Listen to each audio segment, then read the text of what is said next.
Kembali lagi di kisah Abu Nawas. Jangan lupa subscribe dan like dengan penuh kisah menariknya. Abu Nawas di kuburan. Suatu hari, "Hai Abu Nawas, kenapa sekarang kamu bertingkah seperti orang gila?" tanya Baginda Raja. Abu Nawas balik bertanya, "Aku atau Baginda yang gila?"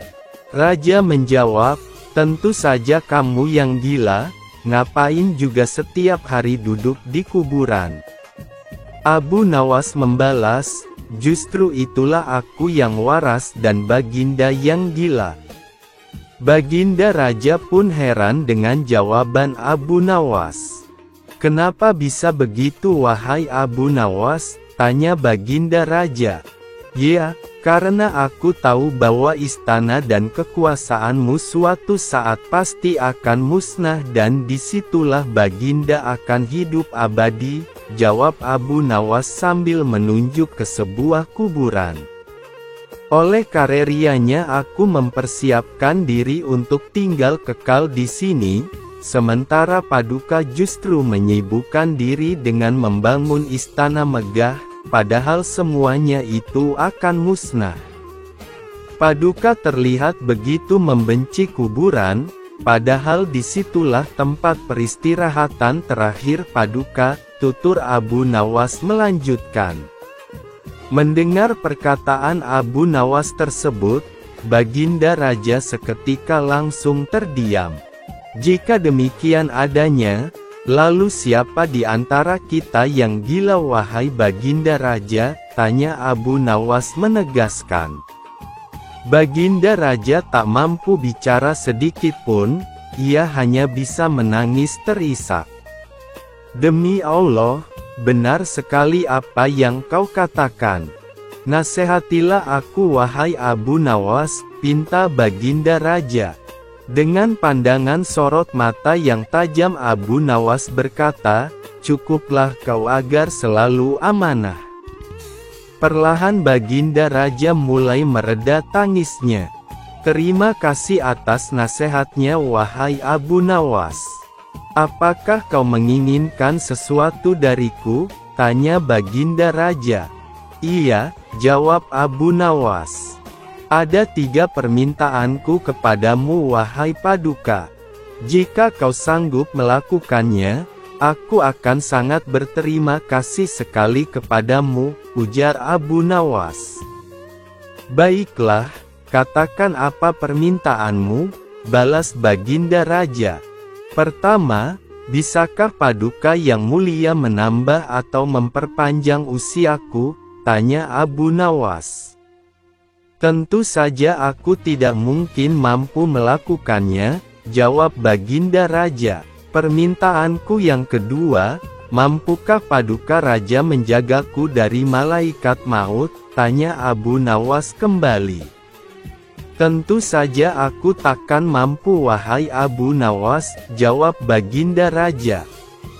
"Baiklah, sekarang permintaanku yang ketiga, mampukah Paduka memasukkanku ke dalam surga dan menjauhkan diriku dari api neraka?" pinta Abu Nawas.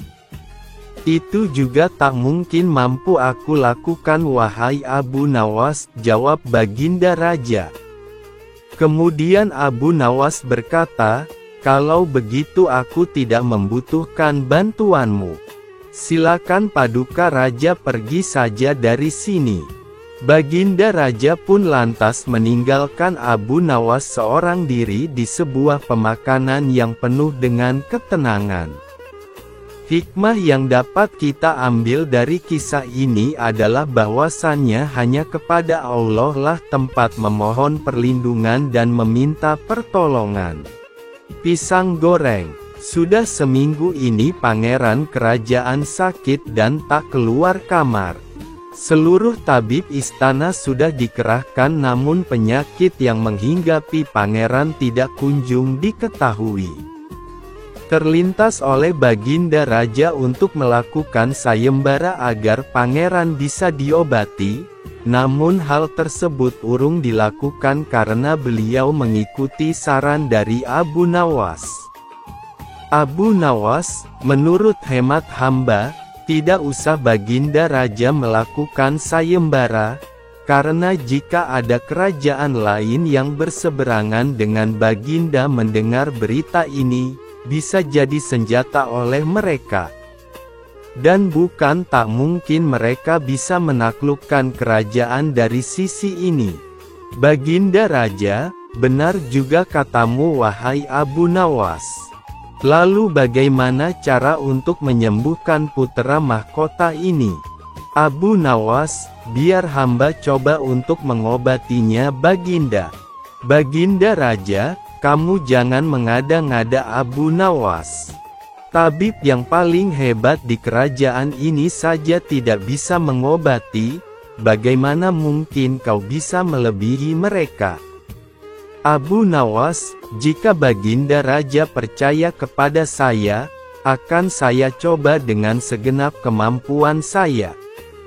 Baginda Raja berpikir sejenak. Selama ini Abu Nawas terkenal dengan ide-idenya yang brilian. Tidak ada salahnya untuk mencoba. Baginda Raja, baiklah Abu Nawas, tapi ada satu syarat. Abu Nawas, syarat apakah itu Baginda Raja? Baginda Raja, jika kau gagal mengobati sang pangeran, maka kau akan dihukum rajam. Abu Nawas, baik Baginda, hamba bersedia memenuhi syarat tersebut. Dalam hati Abu Nawas khawatir, sebab ia tidak menguasai ilmu pengobatan. Namun dia memiliki keyakinan bahwa setiap penyakit pasti ada obatnya. Setelah mendapat izin dari Baginda Raja, maka Abu Nawas memasuki kamar pangeran. Sesaat kemudian Abu Nawas keluar dari kamar tersebut. Abu Nawas, hamba membutuhkan seorang penjual buah wahai Baginda Raja. Segera permintaan Abu Nawas dikabulkan. Tak menunggu lama sang penjual buah sudah berada di istana kerajaan. Berdua dengan penjual buah, Abu Nawas kembali masuk ke kamar pangeran. Abu Nawas, wahai bapak penjual buah, tolong sebutkan nama buah-buahan yang paling laku kau jual. Ketika penjual buah itu menyebutkan nama buah-buahan satu persatu, Abu Nawas menempelkan telinganya di dada sang pangeran. Saat disebut nama buah pisang, degup jantung pangeran mendadak menjadi kencang. Abu Nawas, tolong ulangi lagi Pak. Sama seperti tadi, saat diucapkan, pisang, degup jantung sang pangeran menjadi kencang. Baginda Raja, ada apa ini Abu Nawas? Kamu jangan main-main ya. Abu Nawas, hamba sudah tahu penyebab sakit putera mahkota ini wahai Baginda Raja. Baginda Raja, cepat sebutkan Abu Nawas agar bisa dicari obat secepatnya. Abu Nawas, nama penyakitnya adalah PLU. Baginda Raja, apa itu PLU? Abu Nawas, nanti hamba jelaskan, dan yang pasti obatnya adalah guru matematika wahai Baginda. Baginda Raja, apa? Guru matematika? Abu Nawas, Baginda sudah tidak percaya dengan hamba lagi. Tak ada kata-kata yang keluar dari mulut Baginda Raja selain memberikan isyarat kepada pesuruh istana untuk segera mendatangkan guru matematika. Setelah guru matematika hadir, Abu Nawas membisikkan sesuatu dan guru itu mengangguk-angguk. Guru matematika, wahai pangeran, tolong perhatikan baik-baik ya. Pangeran hanya mengangguk pelan. Guru matematika, kalau bilangan mempunyai 3 angka 0 itu disebut 1000, 6 0 disebut 1.000.000, dan 9 0 disebut 1.000.000.000. Pangeran, astaga, jadi selama ini saya salah hitung. Pantas saja setiap saya menghitung tidak cocok dengan uang yang ada. Mendadak wajah pangeran menjadi segar kembali. Baginda Raja, ada apa ini Abu Nawas? Abu Nawas, PLU adalah penyakit lupa uang. Baginda Raja, jangan bertele-tele Abu Nawas. Abu Nawas, beberapa waktu lalu saya mendapat kabar bahwa pangeran mendirikan kedai pisang goreng, dan cabangnya sudah banyak di seluruh negeri ini. Kabar terakhir yang saya dengar sudah ada 8 cabang. Nah, ketika ada yang bertanya kenapa pangeran menjual pisang goreng, pangeran memberikan alasan bahwa untungnya sangat besar. Dia bisa beruntung banyak sekali. Kata beliau, jika dihitung untungnya 6 digit miliaran. Nah, beliau sepertinya keliru menafsirkan jumlah 0 pada uangnya itu Baginda. Baginda Raja, waduh. Baginda Raja menepuk keningnya sambil memberikan isyarat agar semua keluar dari ruangan. Mukanya merah menanggung malu, ingin seperti Umar bin Khattab.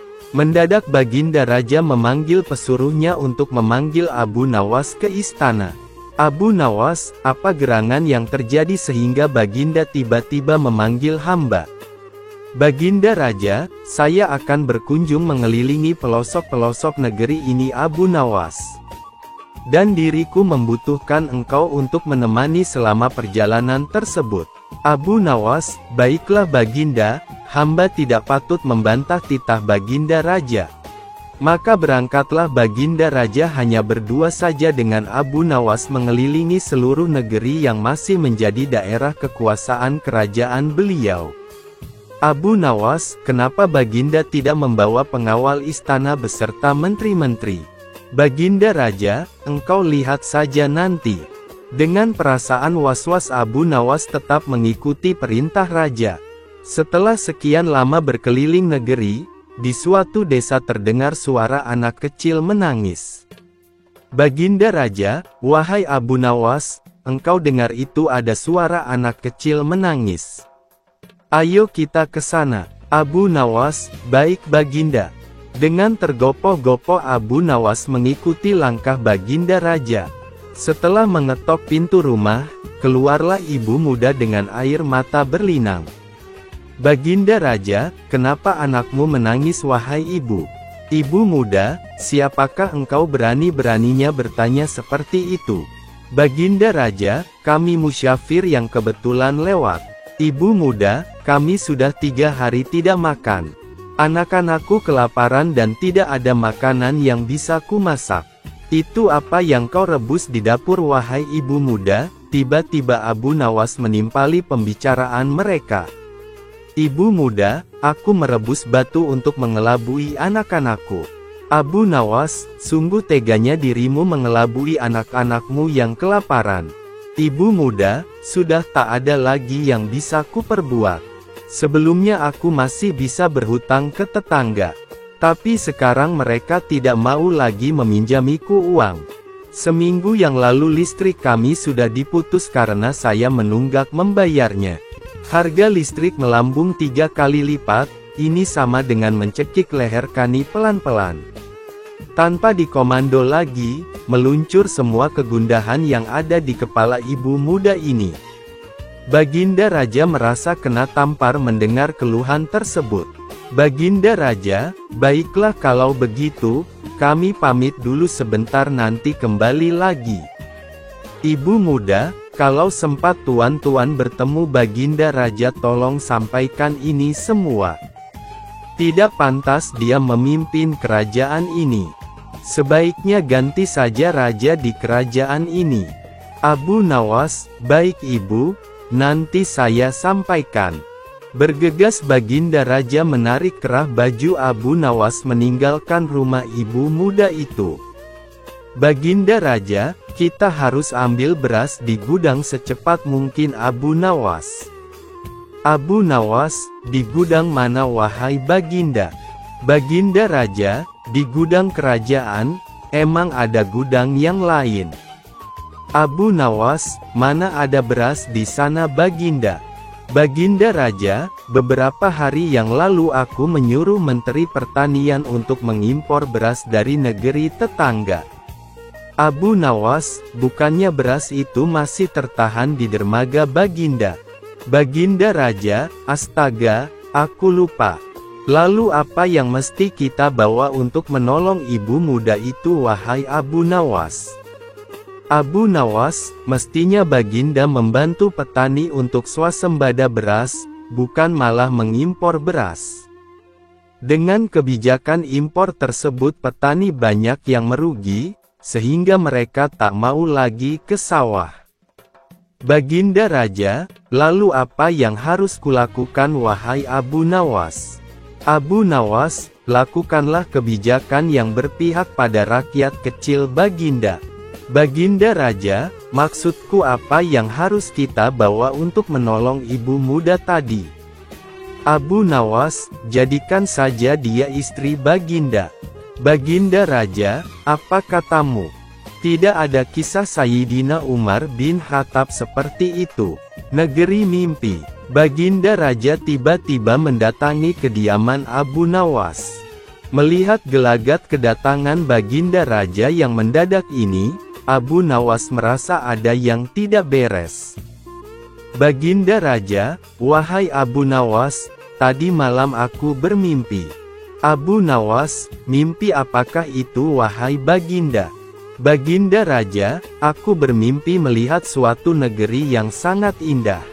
Masyarakatnya kebanyakan berdagang. Abu Nawas, lalu kenapa dengan negeri itu Baginda Raja? Baginda Raja, aku sudah sering mengunjungi negeri seperti itu. Namun ada satu yang mengganjal pikiranku. Negeri tersebut terlihat dalam mimpi mempunyai kuliner yang sangat enak-enak. Abu Nawas, jadi menurut Baginda kita akan ke sana mencoba kulinernya. Baginda Raja, kurang lebih seperti itulah Abu Nawas. Sesaat Abu Nawas terdiam. Dia sudah membayangkan bahwa kedatangan Baginda Raja kali ini tidak lain dan tidak bukan adalah mengutus dirinya untuk mencari negeri tersebut. Baginda Raja, kenapa kau termenung wahai Abu Nawas? Abu Nawas, saya menunggu titah Baginda selanjutnya. Baginda Raja, baiklah kalau begitu. Ayo segera kamu siapkan bekal, kita berangkat ke negeri itu sekarang juga. Benar dugaan Abu Nawas semula, ada yang tidak beres. Negeri yang akan dicari hanya ada dalam mimpi Baginda Raja dan ini sangat sulit untuk dicari. Abu Nawas, sebelumnya hamba mohon beribu maaf Baginda Raja. Bukannya hamba tidak mau menemani Baginda mencari negeri tersebut, tapi alangkah lebih baik hamba sendiri yang mencari negeri tersebut. Baginda Raja, kamu meragukan kemampuanku Abu Nawas. Abu Nawas, bukan begitu Baginda. Maksud hamba adalah hamba cari negeri itu seorang diri terlebih dahulu, setelah hamba temukan barulah Baginda hamba bawa ke sana.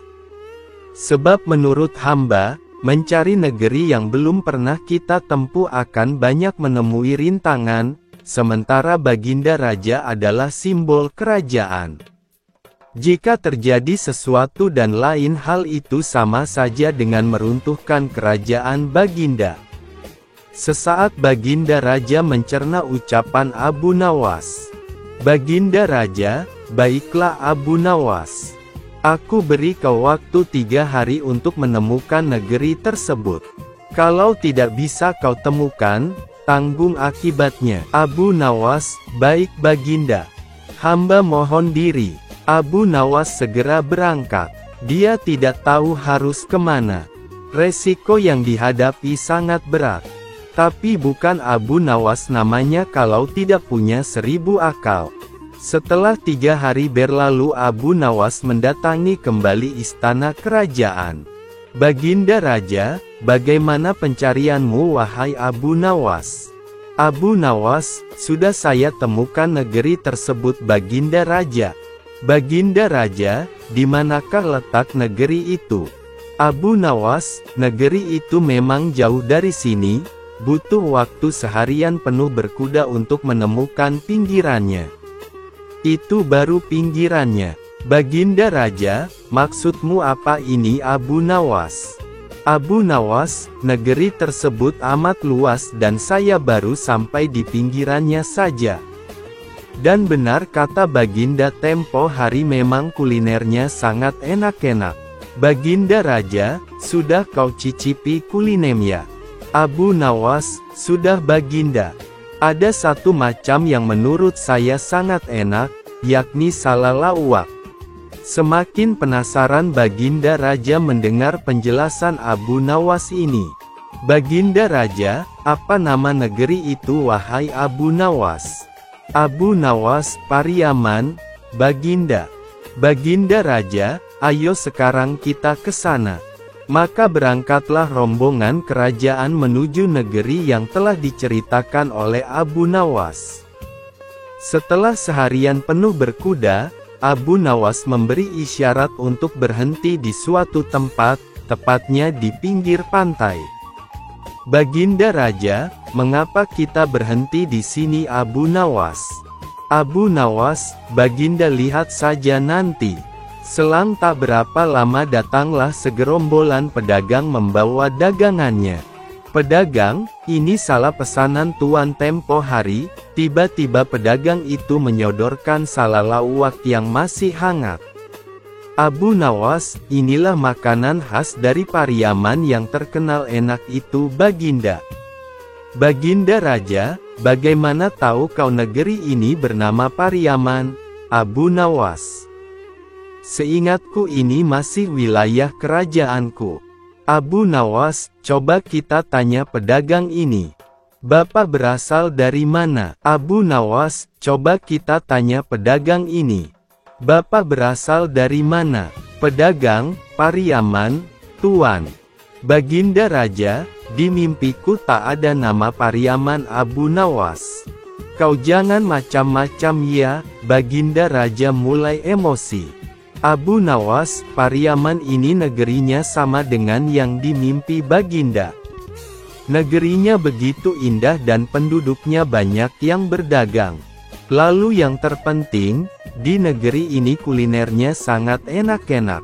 Sebelum Baginda Raja memuncak emosinya, Abu Nawas menyodorkan salalawak terlebih dahulu, dan Baginda pun mencicipinya. Abu Nawas, bagaimana rasanya Baginda? Baginda Raja, betul katamu, sangat enak. Tapi pertanyaanku tadi belum kau jawab Abu Nawas. Negeri ini masih wilayah kekuasaanku. Abu Nawas, coba Baginda Raja cicipi air laut di depan kita ini, bagaimana rasanya? Baginda Raja menuruti saran Abu Nawas. Baginda Raja, asin rasanya.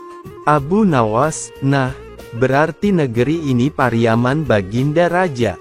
Baginda Raja kebingungan mendengar penjelasan Abu Nawas tersebut. Pedagang, Pariaman itu air lautnya asin wahai Baginda Raja. Abu Nawas, Baginda dengar sendiri kan dari pedagang tersebut. Berarti kita sudah sampai di Pariaman sekarang. Baginda Raja, jadi, Abu Nawas, ya, benar Baginda. Pariaman ini luas, dan selagi masih asin air lautnya itu masih Pariaman.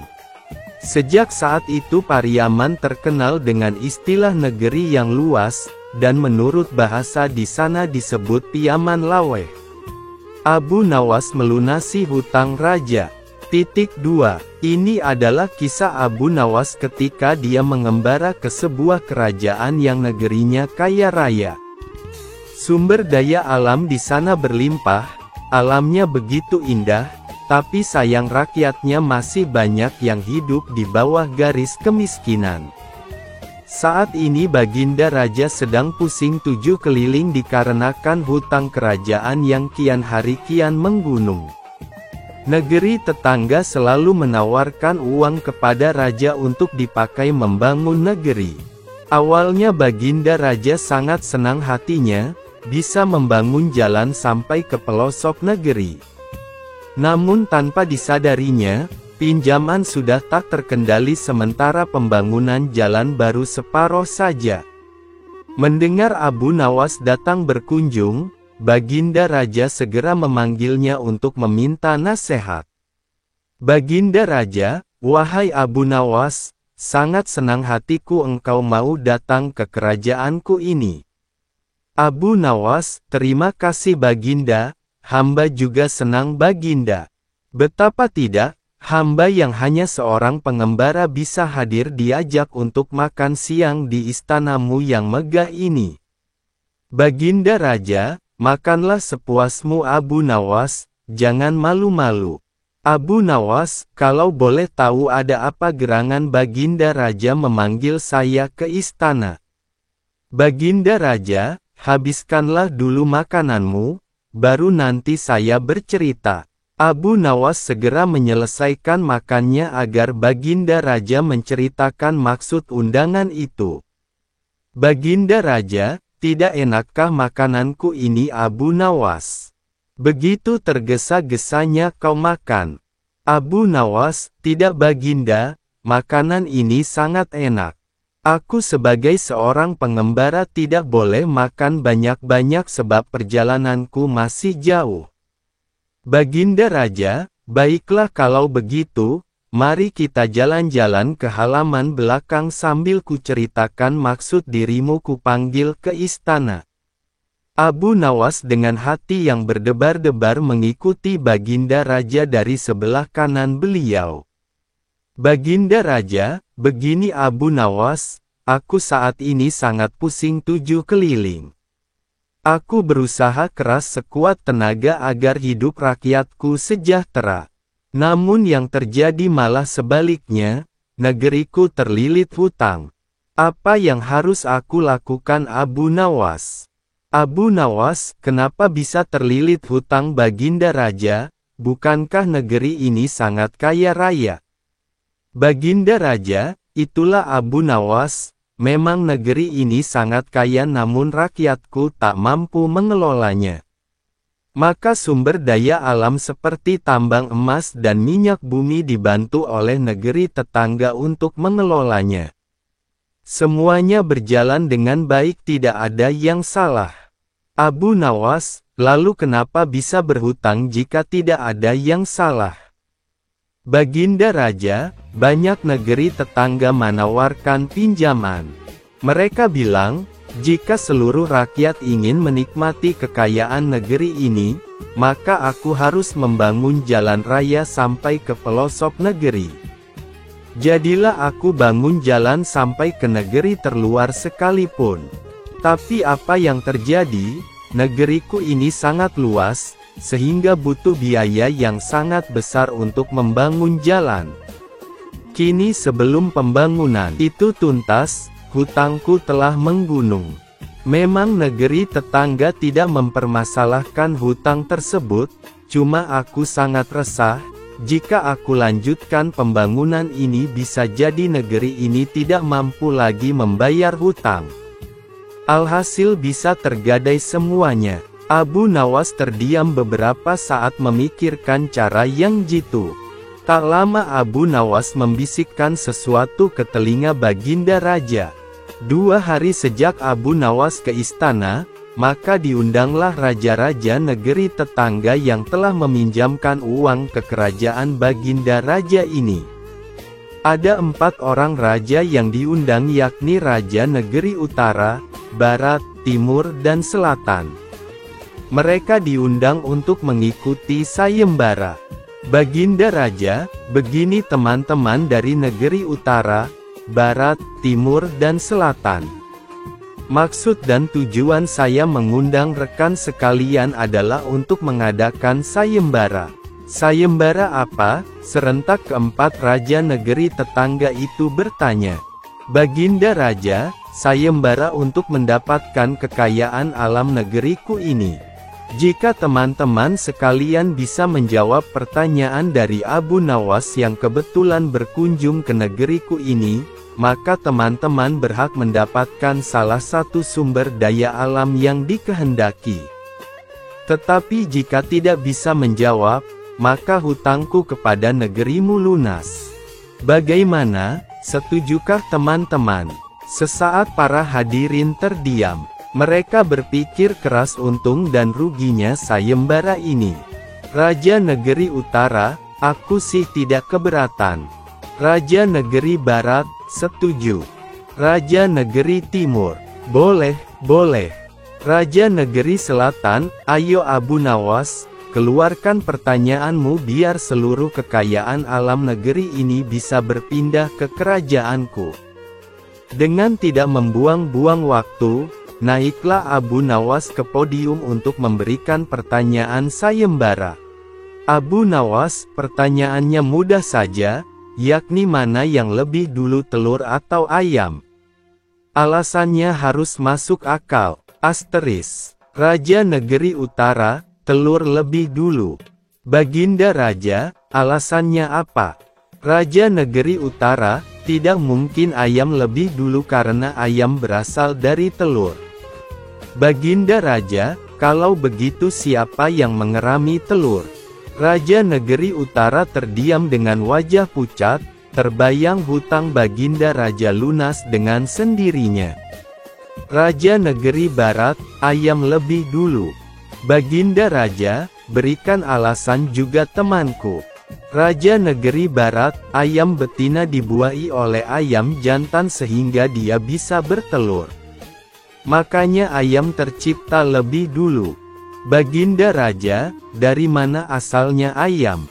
Raja Negeri Barat, dari telur. Baginda Raja, nah, berarti bukan ayam yang lebih dulu. Tenggorokan Raja Negeri Barat mendadak menjadi tersekat, tak bisa berkata-kata lagi. Raja Negeri Timur, ayam dan telur sebenarnya tercipta bersamaan. Baginda Raja, kenapa begitu? Raja Negeri Timur, tidak mungkin ada ayam kalau tidak ada telur yang menetas. Tidak mungkin juga ada telur kalau tidak ada ayam. Baginda Raja, bukankah ayam betina bertelur harus dibuai oleh ayam jantan? Mendadak Raja Negeri Timur menangis terseduh-seduh. Raja Negeri Selatan, ayam jantan lebih dulu. Karena tanpa dibuai oleh ayam jantan, tidak mungkin ayam betina bisa bertelur. Baginda Raja, lalu ayam jantan dari mana datangnya? Sama dengan teman-temannya yang lain, Raja Negeri Selatan tidak bisa menjawab pertanyaan Baginda Raja. Baginda Raja, wahai Abu Nawas, sebenarnya mana yang lebih dulu? Abu Nawas, lebih dulu telur daripada ayam. Baginda Raja, kenapa telur lebih dulu? Abu Nawas, ayam bisa mengenali telur sebaliknya telur tidak bisa mengenali ayam. Sesaat seisi ruangan terdiam memikirkan jawaban Abu Nawas. Alangkah senangnya hati Baginda Raja, karena hutang kerajaan yang telah menggunung mendadak menjadi lunas seketika. Pembagian yang adil. Suatu hari datanglah 3 orang dari desa menghadap Baginda Raja Harun al-Rasyid di istana. Mereka datang untuk mencari pembenaran pada masalah yang mereka hadapi bersama.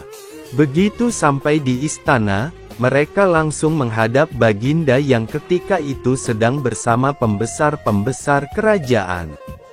Salah satu dari mereka berkata, "Ampun beribu ampun tuanku. Kedatangan kami ke sini tidak lain hanyalah untuk meminta penyelesaian tentang persoalan yang sedang melilit kami bertiga," kata salah seorang dari mereka yang bernama Ahmad. "Baiklah, ceritakan apa persoalan kalian?" tanya Baginda. "Begini Baginda, saya Ahmad mempunyai 2 ekor kambing betina, Zulfikar mempunyai seekor kambing jantan, sedangkan Zubair tidak mempunyai kambing. Karena itulah Zubair yang setiap hari harus bekerja menggembalakan kambing.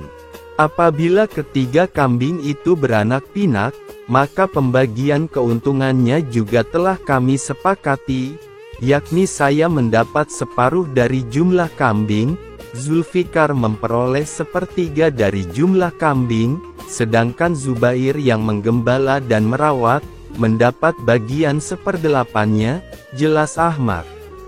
Lantas apakah kambing itu sekarang telah beranak pinak, tanya Baginda. Benar Baginda, ketiga kambing itu sekarang sudah berjumlah menjadi 23 ekor. Karena itu kami sekarang ingin membaginya sesuai dengan kesepakatan kami dulu. Tapi ternyata kami kesulitan untuk membaginya. Karena itulah kami kesini ingin memohon pertolongan Baginda, terang Ahmad. Membagi 23 ekor kambing sesuai perjanjian tentu tidak mudah.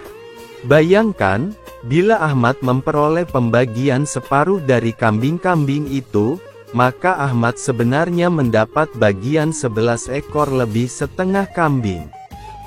Sedangkan Zulfikar memperoleh pembagian sepertiga seharusnya mendapatkan 7 ekor lebih 2/3 kambing. Sementara Zubair mendapatkan seperdelapannya yang berarti 2 ekor kambing lebih 7/8 kambing. Baginda Raja tampaknya berusaha berpikir keras untuk memecahkan persoalan tersebut.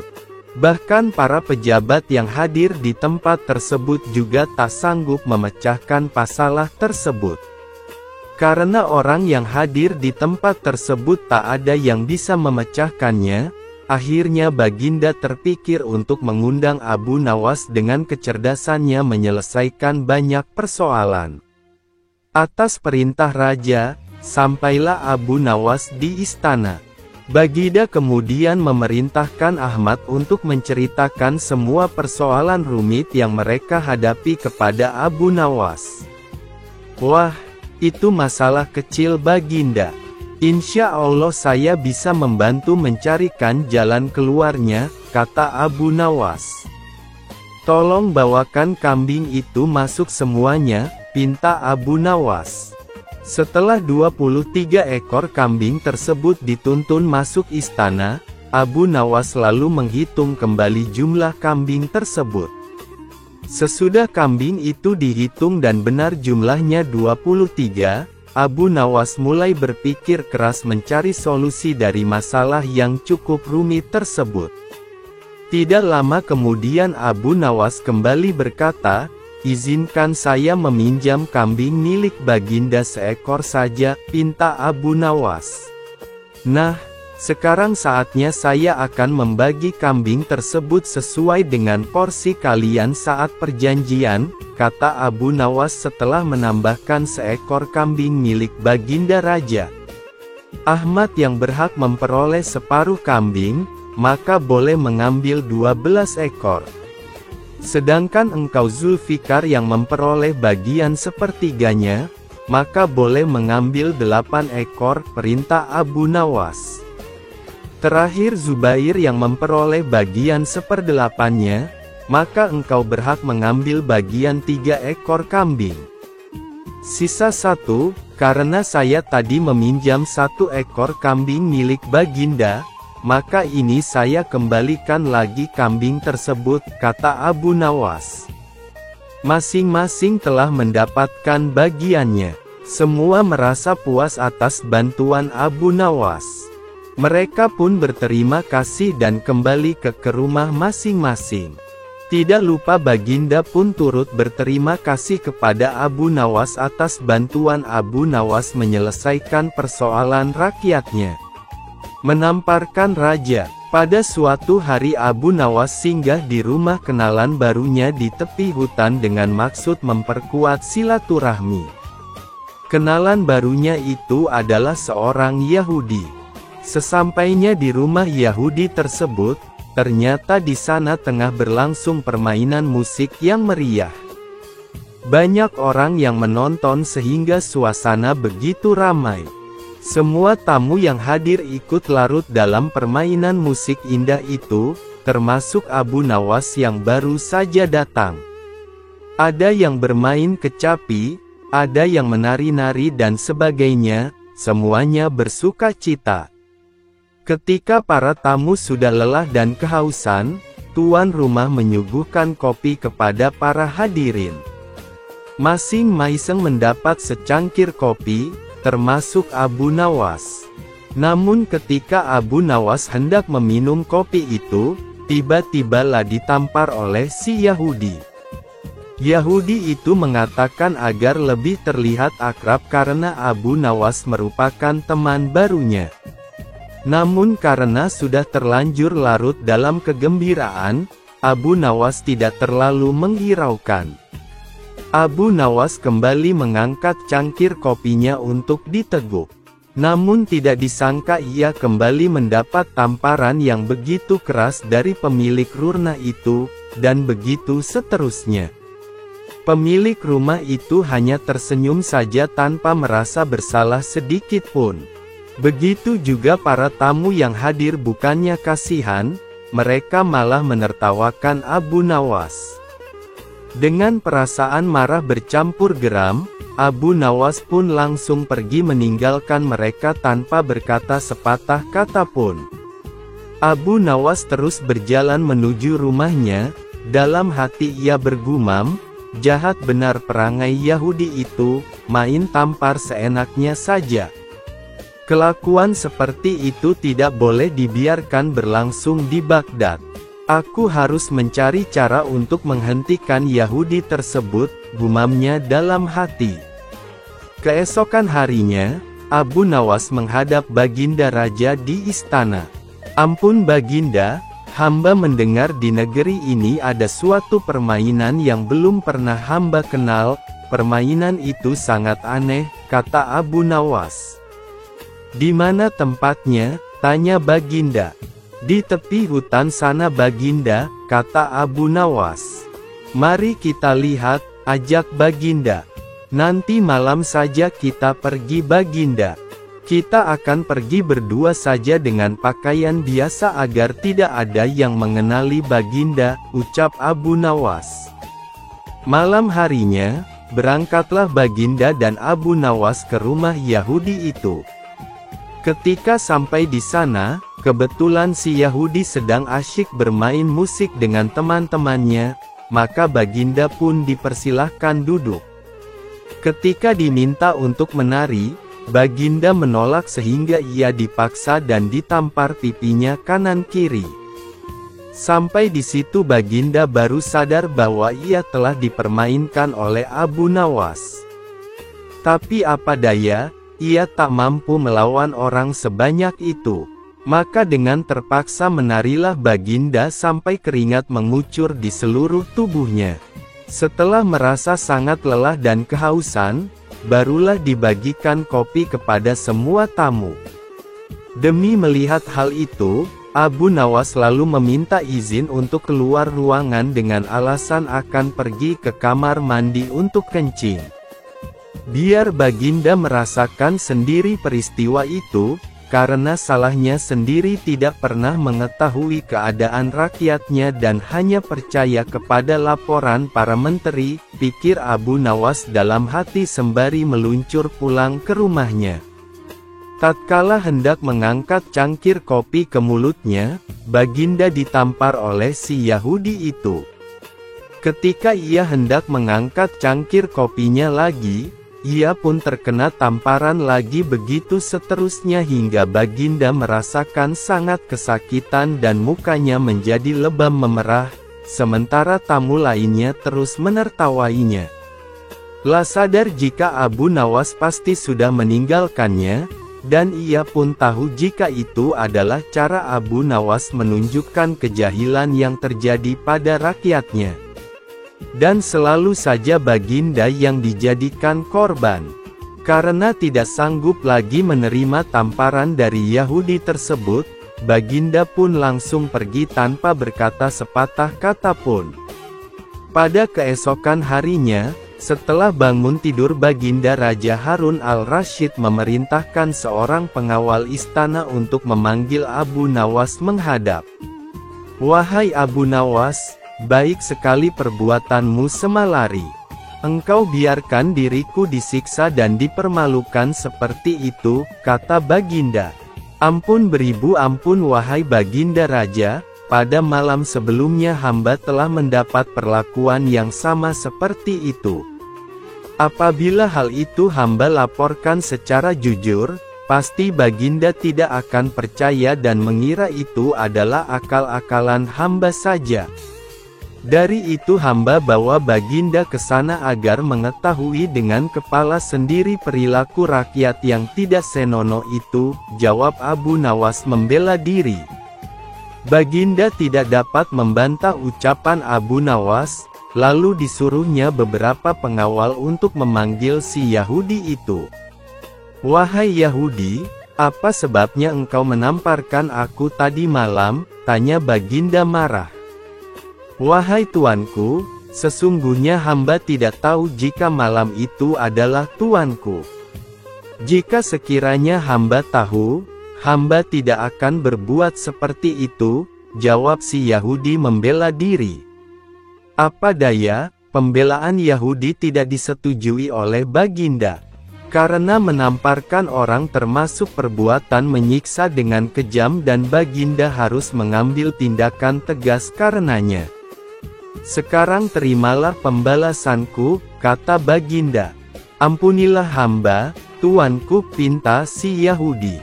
Segera saja Baginda memerintahkan para prajurit untuk memasukkan si Yahudi ke dalam penjara.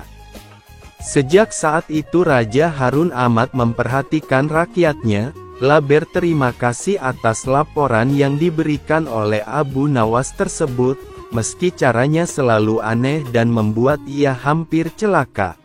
Gaya memanah. Suatu hari Abu Nawas diundang Baginda Raja Harun al-Rasyid ke istana seperti biasanya untuk berbincang-bincang dan mendengarkan pendapat, juga nasihat dari Abu Nawas. Sesampainya di istana, Abu Nawas dijamu dengan makanan dan setelah itu diajak ke pendapa untuk berbincang-bincang. Seperti biasa dalam perbincangan itu Baginda Raja banyak melontarkan berbagai pertanyaan termasuk pertanyaan yang akan menjebak Abu Nawas. Namun seperti biasanya juga Abu Nawas selalu lolos dari jebakan sang Baginda tersebut dan hanya membuat beliau malu atas jawaban dari Abu Nawas.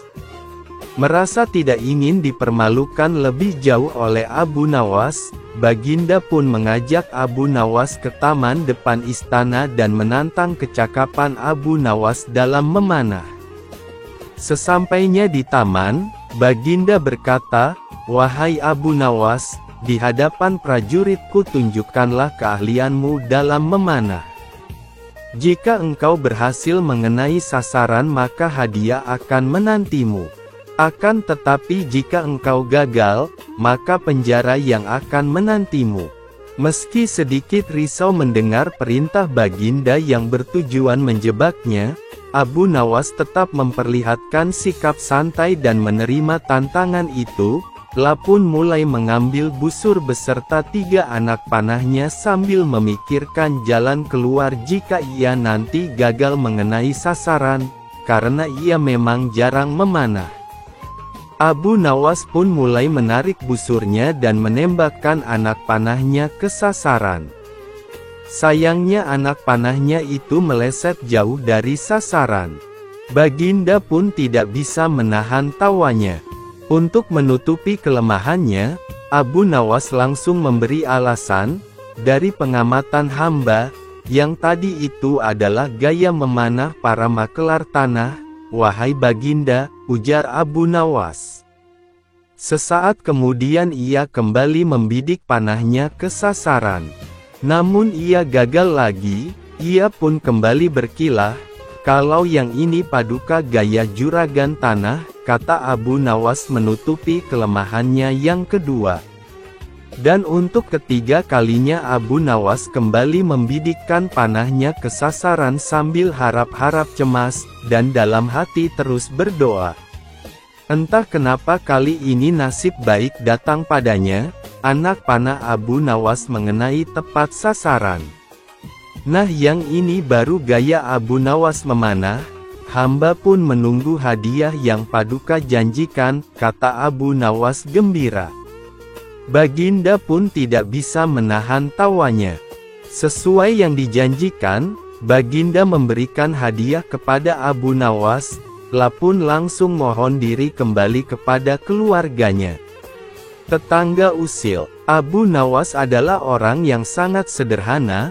Meskipun ia dikenal dekat dengan Baginda Raja Harun al-Rasyid, tetapi kehidupan keluarganya cukuplah sederhana, tidak memiliki harta benda yang berlimpah, selalu berbagi dengan fakir miskin di sekitarnya. Jika ia mendapat rezeki lebih seperti mendapatkan hadiah dari Baginda Raja.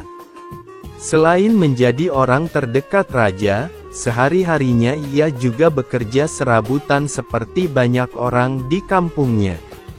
Kadang ia berkebun, menebang pohon, menjadi tukang kayu dan pekerjaan-pekerjaan lainnya yang dianggap halal.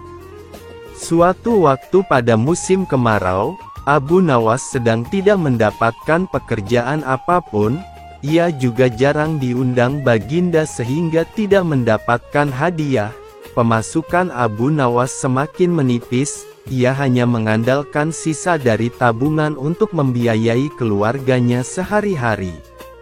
Kadang Abu Nawas mengisi kekosongan waktunya itu dengan beribadah saja karena tidak ada pekerjaan lain. Suatu hari istri Abu Nawas meminta sesuatu kepada suaminya, pun berkata, "Wahai suamiku, kapan engkau berikan aku sebuah gaun indah?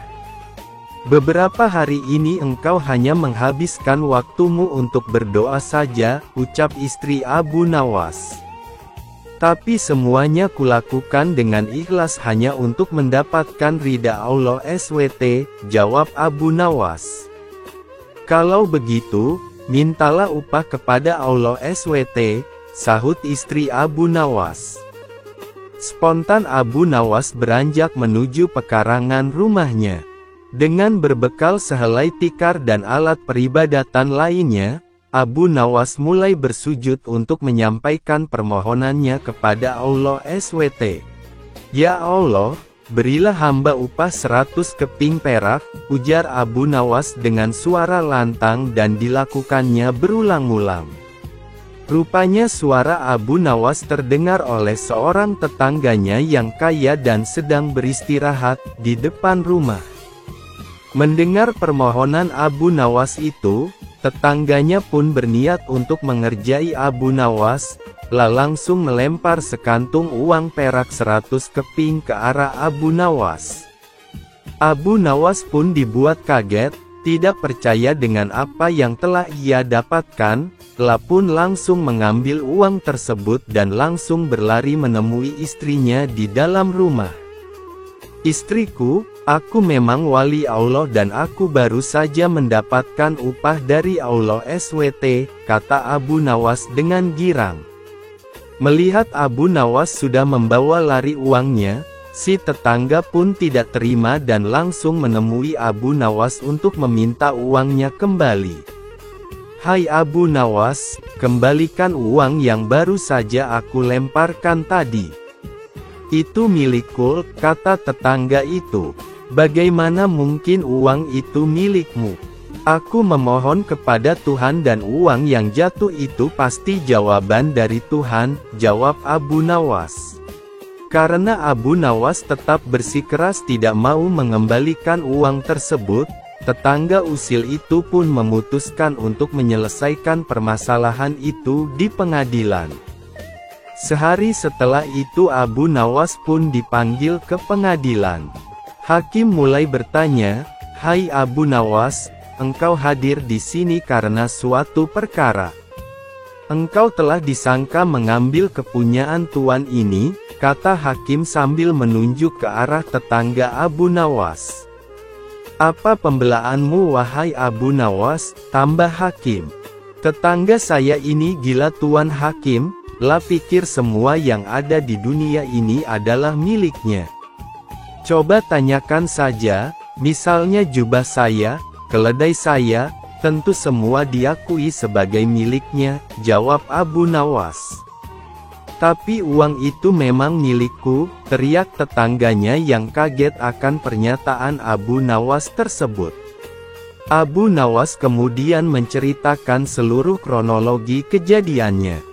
Hakim Ahimya memutuskan jika Abu Nawas tidak bersalah dan uang itu adalah sah milik Abu Nawas karena ia sudah memohon kepada Tuhan dan uang itu jatuh sendiri kepadanya.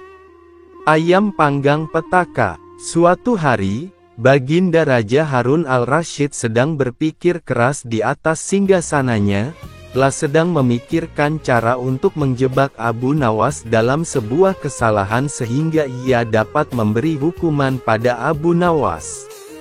Rencana ini dilakukan bukan tanpa alasan, karena sudah beberapa kali Abu Nawas telah membuatnya malu di depan para pejabat kerajaan.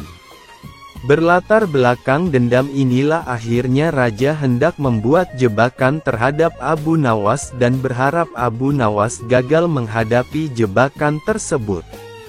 Ketika cara sudah ditemukan, segala sesuatu pun mulai dipersiapkan. Abu Nawas lalu diundang dalam sebuah jamuan makan bersama para petinggi negeri.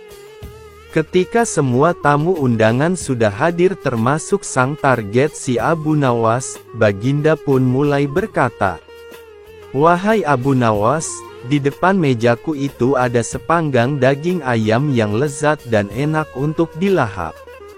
Tolong segera ambilkan," perintah Baginda.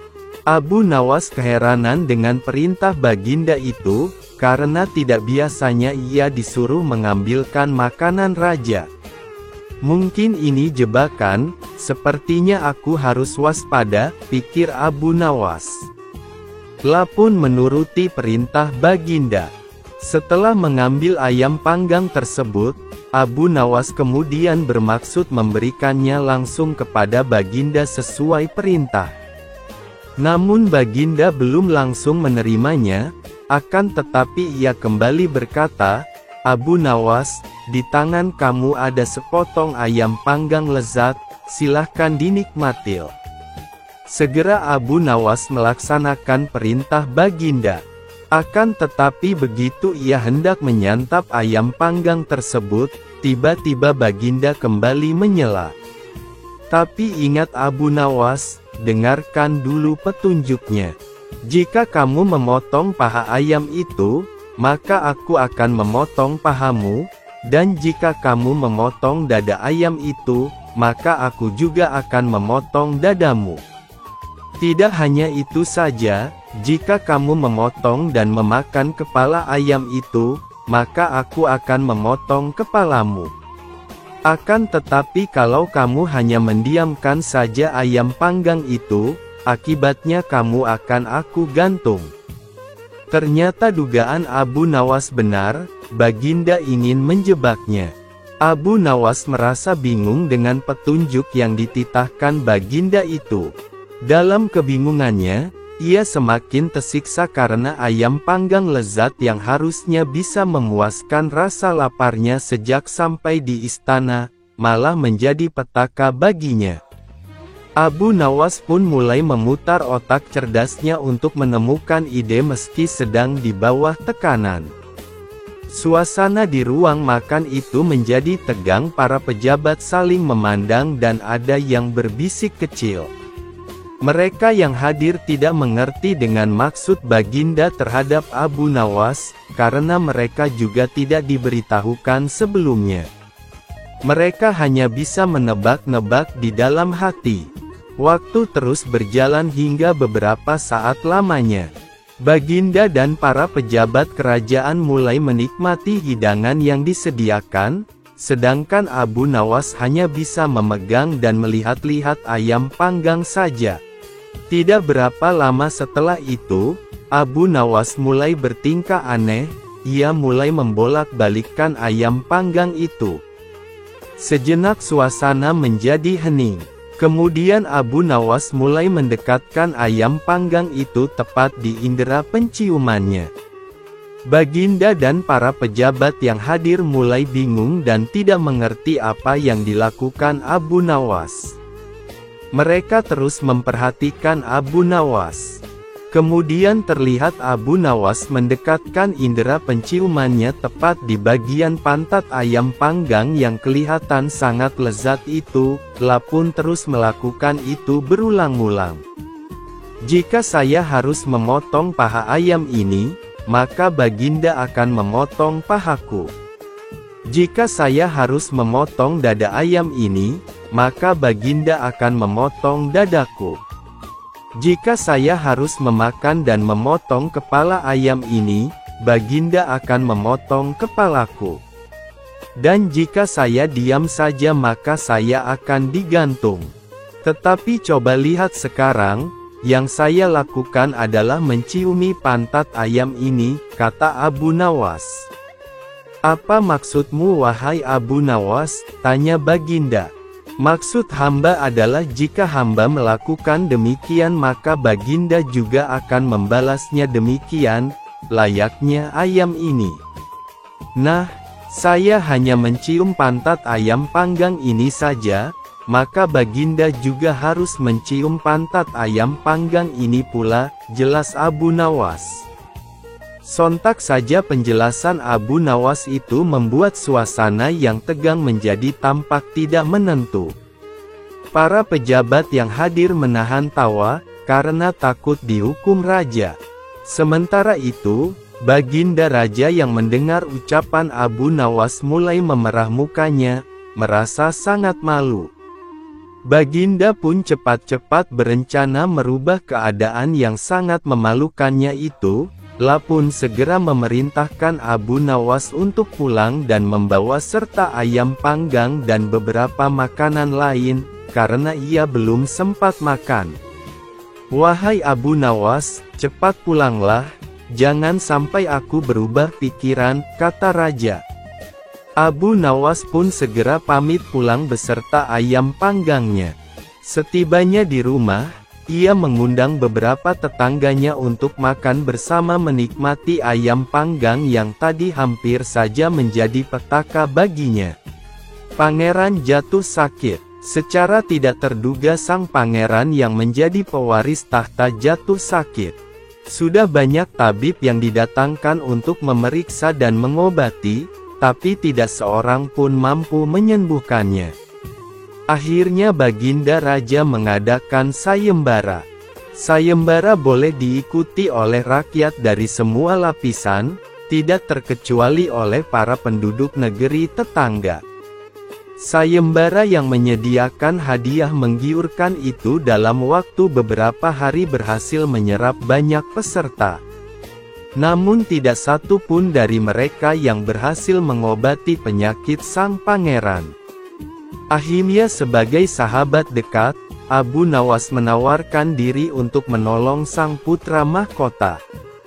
Baginda Raja Harun al-Rasyid menerima usul itu dengan penuh harap meski Abu Nawas bukanlah seorang tabib. Abu Nawas sadar bahwa dirinya bukan tabib. Dari itu ia tidak membawa peralatan apa-apa. Para tabib yang ada di istana tercengang melihat Abu Nawas yang datang tanpa peralatan yang mungkin diperlukan. Mereka berpikir mungkinkah orang semacam Abu Nawas ini bisa mengobati penyakit serius sang pangeran. Sedangkan para tabib terkenal dengan peralatan yang lengkap saja tidak sanggup. Bahkan penyakitnya tidak terlacak. Abu Nawas merasa bahwa seluruh perhatian tertuju padanya. Namun Abu Nawas tidak begitu memperdulikannya. Abu Nawas dipersilahkan memasuki kamar pangeran yang sedang terbaring, menghampiri sang pangeran dan duduk di sisinya. Setelah Abu Nawas dan sang pangeran saling pandang beberapa saat, Abu Nawas berkata, "Saya membutuhkan seorang orang tua yang di masa mudanya sering mengembara ke pelosok negeri." Orang tua yang diinginkan Abu Nawas pun didatangkan. "Sebutkan satu persatu nama-nama desa di daerah selatan," kata Abu Nawas. Ketika orang tua itu menyebutkan nama-nama desa bagian selatan, Abu Nawas menempelkan telinganya ke dada sang pangeran. Kemudian Abu Nawas memerintahkan agar menyebutkan bagian utara, barat dan timur. Setelah semua bagian negeri disebutkan, Abu Nawas mohon agar diizinkan mengunjungi sebuah desa di sebelah utara. Raja pun merasa heran dan berkata, "Engkau kuundang ke sini bukan untuk bertamasya." "Ampun Baginda, hamba tidak bermaksud berlibur," kata Abu Nawas. "Jadi apa juga tujuanmu? Jelaskan, aku belum paham," kata raja. "Maafkan hamba Paduka yang mulia. Kurang bijaksana rasanya bila hamba menjelaskan ini sekarang," kata Abu Nawas. Baginda Raja akhirnya memberi izin kepada Abu Nawas untuk pergi selama 2 hari meski dengan rasa penasaran. Sekembalinya dari desa perjalanannya, Abu Nawas langsung menemui sang pangeran yang tengah terbaring lemas. Abu Nawas lalu membisikkan sesuatu pada telinga sang pangeran, dan kemudian menempelkan telinganya ke dada sang pangeran. Setelah itu Abu Nawas langsung menghadap raja. "Apakah yang mulia masih menginginkan sang pangeran tetap hidup?" tanya Abu Nawas. "Apa maksud perkataanmu itu, Abu Nawas?" tanya raja dengan kaget.